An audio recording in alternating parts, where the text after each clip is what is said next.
Well, Game 5 na nga po ng Gilas Pilipinas kontra sa China. Well, dito tayo babawi kung tinitira tayo ng water cannon ng China dito sa West Philippine Sea.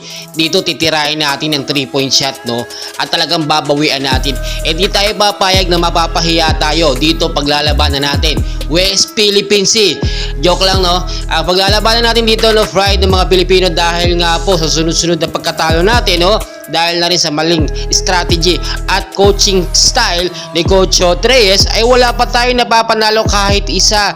Mamaya po sa magiging laban ng Gilas Pilipinas kontra sa koponan ng China, ina-expect natin magbabago po ang lineup ng Gilas Pilipinas. Marami din nagsasabi na sana nga daw na ipasok itong si Justin Brownlee. Kung sakali nga daw si Brownlee ang nasa loob, no, ay baka may chance pa tayong manalo dito sa China. Pero hindi po natin kwene-question ang pagiging NBA caliber ni JC. Magaganda ang kanyang mga puntos, matataas. Pero sadyang walang team chemistry sa loob kapag si JC ang naglalaro, no, at nakita nyo talagang sinusolo na lang ni JC. Pero magkagayon man, nasa coaching style pa rin yan, sa maayos na coaching niya kung paano i-handle yung ganung sitwasyon.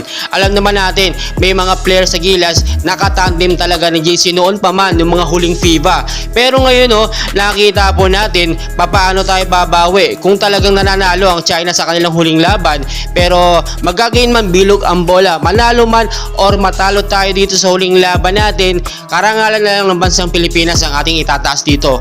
Wala na po tayong pag-asa makapasok or magkaroon ng ticket sa ganapin nga po na Paris France Olympics sa 2024, no? So ngayon, Pride of Filipino na lang ating ilalaban at huwag tayong papayag na maapit tayo ng China. Talagang ngayon, suportahan natin ang Gilas Pilipinas sa huling laban. Perfect timing, huling laban, no? Gilas Pilipinas versus China. Kasama dyan ang issue sa West Philippine Sea. So talagang magbubo or Pride of Filipino ang iiral dito. Syempre hindi tayo papayag, no? Kahit man lang sa larangan ng basketball, no, ay mabuli natin or makabawi tayo at patunayan natin sa China na papalag tayo bilang isang mga Pilipino. So suportahan natin. Ngayon po, no, tinitignan natin sana nga, no, magkaroon ng pagkakataon makapaglaro si Justin Brownlee at condition siya. Sa lalapit nga po at darating na Asian Games, hindi na po si JC ang maglalaro sa Gilas Pilipinas. Bagkos Justin Brownlee na ang ipapasok dahil siyempre talagang iba ang team chemistry nitong si Justin Brownlee sa mga Gilas player natin. Bawi na lang po tayo sa mga susunod at talaga learning experience na lamang. SBP na ang bahala kay Chotres kung bibigyan pa nga ba ito ng pagkakataon. Pero para sa akin, wag na po bigyan ng pagkakataon dahil maraming beses na nasayang ang tsansa ng Pilipinas, lalo dito main host tayo pero wala pa tayong naipapanalo. And hopefully Game 5 manalo na tayo, and please suportahan natin ang Gilas mamayang alas 8 ng gabi. Magsuot daw ng kulay blue na damit, t-shirt para bilang suporta sa Gilas Pilipinas. Maraming salamat.